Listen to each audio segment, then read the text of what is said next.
worked. Okay, let's see if this works. Okay. Okay. Okay. So quick, Lynsey, thank you very much for coming on to the Micromobility podcast. We're here at the Micromobility News. We have taken particular interest in the think tanks that drive policy, which often government look to develop from. And it's an absolute privilege. We feel it's an absolute privilege to have you see a member of the Conservative Environment Network on our podcast. And so, without further ado, please introduce yourself and let's go from there. Gosh, what an introduction. Thank you very much. Yeah, so I'm Lynsey. I work on transport and finance at the Conservative Environment Network. And essentially, we're actually not a think tank, we're a forum. So what we try and do is bring together Conservatives at different levels, MPs, councillors, grassroots supporters, internationally as well, to talk about and try to highlight Conservative solutions to climate change. What we want to do is bring together people who support conservation and decarbonisation in a Conservative way. That's fascinating, and please accept my apology for calling you a think tank, a forum. And as a forum, as a discussion, and being conservative, what do you see as the challenges as general Conservatives? I fully admit that I am a Conservative, but for other uninitiated, what would you say would be the challenges you have in terms of engaging with discussion with the Conservatives members? That's a great question. I think number one is that we want the solutions to getting to net zero by 2050 and nature's restoration to be market-led, to be cost effective, and to utilize the private sector to its full potential. We shouldn't be just focusing on what government can spend, but how we can do it the most cost effectively, and bring along the private sector. Whereas I think sometimes the other side solutions can sometimes alienate the private sector, and actually we want to embrace that and use the market to indicate where the best ideas are coming from, and then you can bring in government support from that side rather than the other way around. Do you find that that some of the mistakes governments around the world make is that they can rely too much on their own government initiatives rather than from the private sector? Or would you say that actually around the world there's some good examples of some really good private enterprise solving the challenges?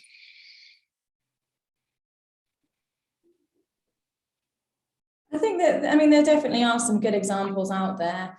Our international team have got a case study program going on, so please do go check it out. It's essentially looking at what other international governments are doing,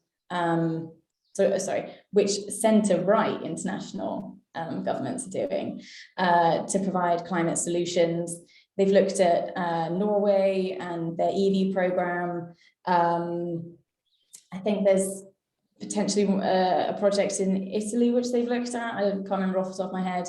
But no, there are certainly international governments out there that are doing this the right way. And what we try and do is show some of those examples to the MPs that we work with, and try and connect the dots a little bit. Because a lot of the time in the international sphere, it's also siloed and separate, and we should be looking to other countries and sharing what we're doing as well, to find those centre-right solutions. If there's another country out there doing it in a really positive way, then we should be sharing that information and trying to work together. This is a global problem, and we do need to work together to find the best ways to combat it. Absolutely. And if you could pull out some examples at the moment that are being, challenges and problems that are being increasingly solved by the private sector, what would you say is a good example, a flag that you could fly and say this is a really good example? I'm a little biased because my two kind of specialist areas are transport and finance, so it's going to be heavily biased towards those two sectors. But I think finance, the private sector is really picking this up now. There's still a long way to go, but there's some really encouraging roots springing up in the finance sector about how valuable climate change action is. It's not just revenue streams, but it's preventing the risk costs as well, making sure that investments are coming back to their full potential. And I think, the financial institutions are certainly picking this up, and there is a long way to go, but it's really encouraging to see the finance sector sort of embrace this a little bit more, and hopefully this year we'll see a lot more action on that as well. Probably not the most interesting answer, I'm afraid, but as I said, I'm a little biased with, a lot of finance, with my two kind of topics of. Quite a lot of finance would say, oh, let's add more tax into the carbon network, but I suspect you'd say that's not the answer. Probably trading carbon is the answer. I mean, if we start putting a carbon tax, as we have done in our climate change levy, I wonder, that goes against. I think sometimes this. Yeah, sorry, I interrupted you there. No. I think sometimes the solution, tax is necessary in some situations. It's how we balance that and how we do it the best way. Just piling on more and more taxes is not the answer. Yes. But if it's balancing those by removing taxes on one thing to introduce another, then I'm personally not opposed to that. And I think you can do that in a conservative way. We do need tax revenue to finance to fund our public services, and I think incentivizing cutting carbon emissions via financial measures can be extremely effective. It's just needing to do it, not just piling on layers upon layers, but doing it in the most effective way. Yes. Just go on that sense, what do you see as an example that you really like, one in the finance or the transport that you really like? Do you have one to hand that you think you can talk about? Well, I think quite a sort of hot topic at the moment is green levies on bills, which is quite a sort of, can be a challenging topic. And I think there is still work to do on them, but the principle of a lot of the additional costs, they're there to support low-income households who might be in fuel poverty, and there is a balance to be struck, and I think there is more work to be done on them to make them the most sort of streamlined and efficient.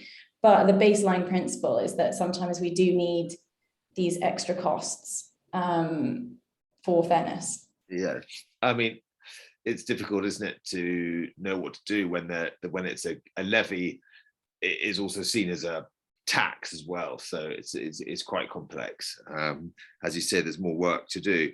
I want to draw your attention to how the French earlier in this year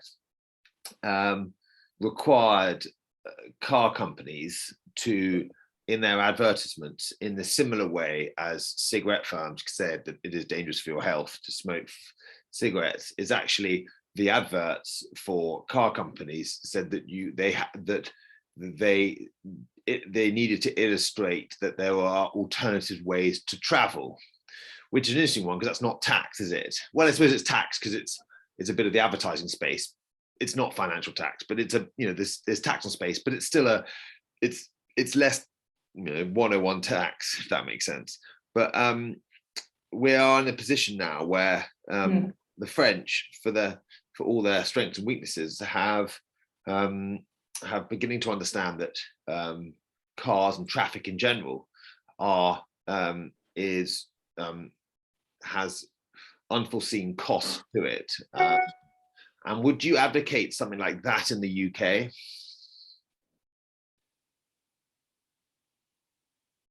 You can hear me? I think the massive benefit of alternative forms of transport isn't to say we should be doing one over the other necessarily, but it's increasing choice. And I think with a lot of these alternative solutions like micromobility, once people give them a go, they can see the benefits of using them rather than cars. So I don't think it's necessarily a case of telling people what to do. I think giving them the choice and setting out what that choice means is extremely helpful. So I think, I wouldn't say I wouldn't advocate that the French policy outright, but I think it's the right direction. I think providing consumers with more options, more information on what their choices actually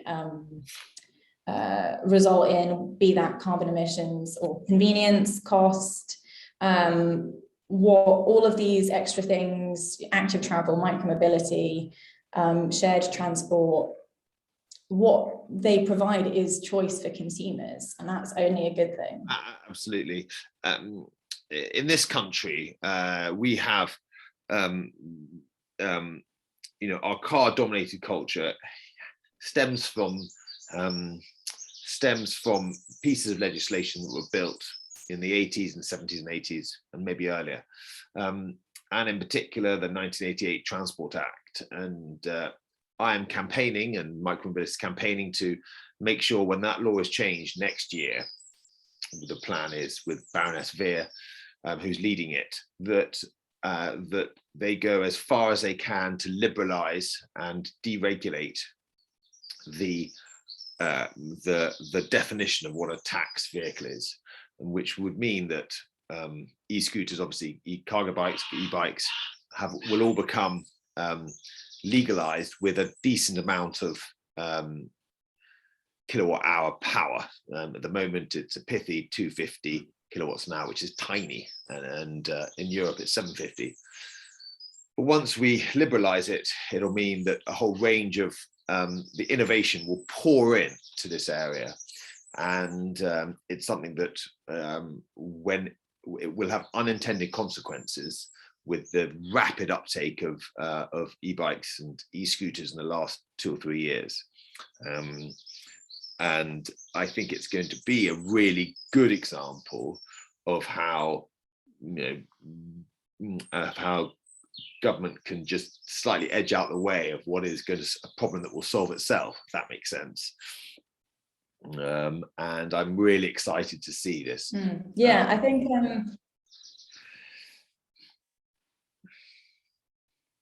yeah, I think it's an exciting space, and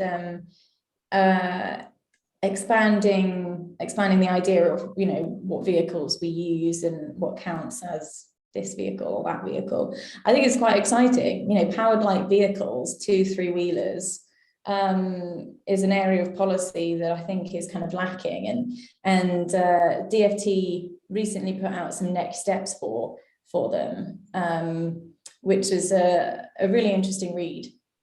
But within that, you've got cargo bikes, e-cargo bikes, which I think there's massive potential for. Yes. If you can shift some of the small package deliveries from vans to cargo bikes, there's massive potential to get cars off the road. Sorry, not cars necessarily, but small vans and some cars off the road in an environmentally friendly way that actually is beneficial for all parties. It's quicker to get where you're going, particularly in areas like London with high congestion. You can use a bike lane which doesn't have any of that. It'll be cheaper, so you don't have petrol costs. Oh, lost you. Hello, lost you. Hello, no. You got it. Oh, I don't know. Can you hear me? I can hear you. I can hear you. I just turn. all my Wi-Fi off of my phones to make sure that's not sucking up the broadband. This is the problem. The levelling up has not reached the depth of Somerset and Devon, and there is still appalling broadband down here. So something that maybe the private sector will solve eventually. But hopefully. I think the cargo bike transformation of choice for delivery is something that is which has come from the private sector, which I believe is okay. It's on the road network. I think it's really held back by the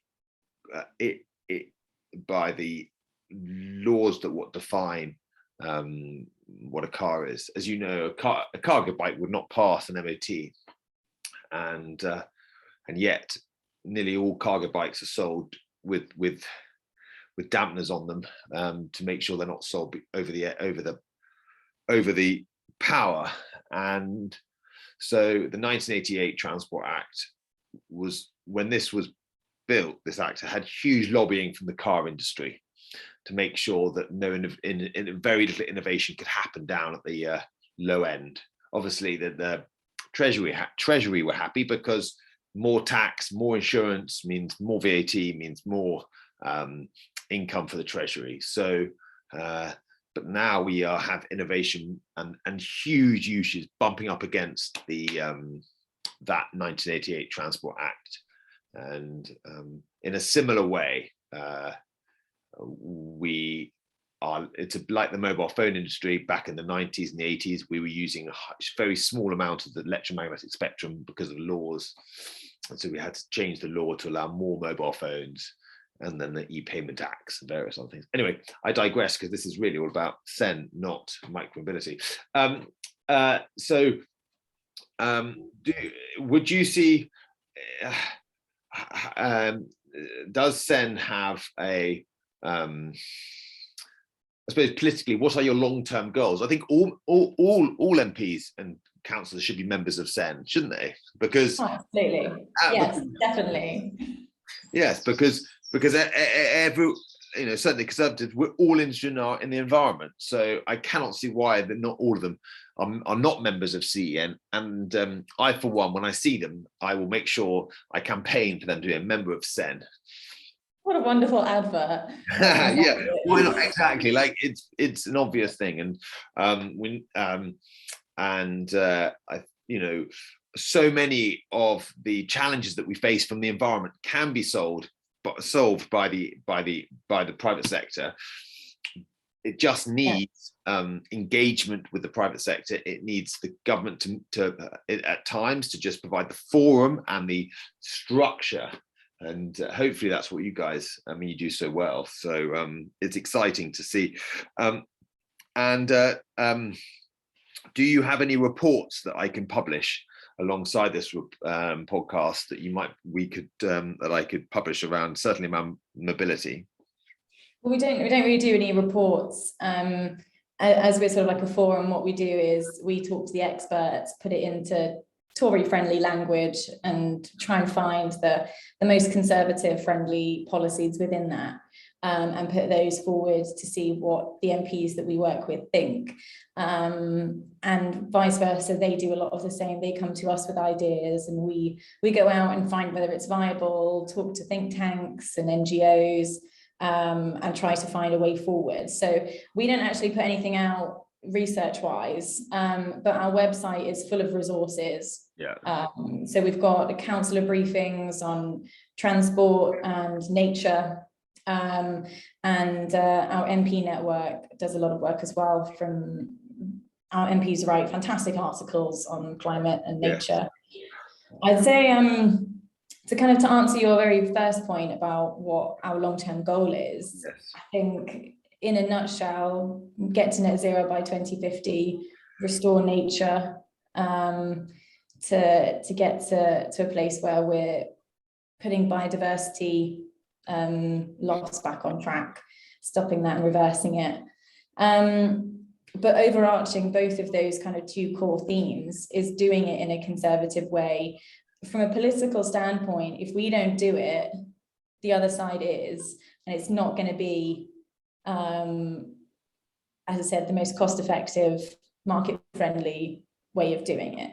So that's just from a purely political angle. You know, if we don't do it, someone else will, and it won't be done, you know, the way that we think it should, and the best way to cut costs for consumers and for normal people. But it's also the right thing to do. Climate change is one of the biggest issues we face, and we can't just ignore it. We need to grab the solutions and get them going. Yeah, absolutely, and it affects every one of us. So really, what you say about if the CEN does not do it, the other side will, and it will be heavily a tax initiative rather than a free market innovation. And so everyone needs to be aware of that. That if you want to live in a high tax environment, which most people don't, then we all must be members of CEN and supporters. Thank you very much, Lynsey. I think it's an absolute privilege to have you on our podcast, and thank you very much for talking about the Conservative Party, sorry, the Conservative Environment Network, and I'll hopefully see you in a show soon. Definitely. Thank you so much for having me on, Edward. Thank you so much. Thank you. Bye. What's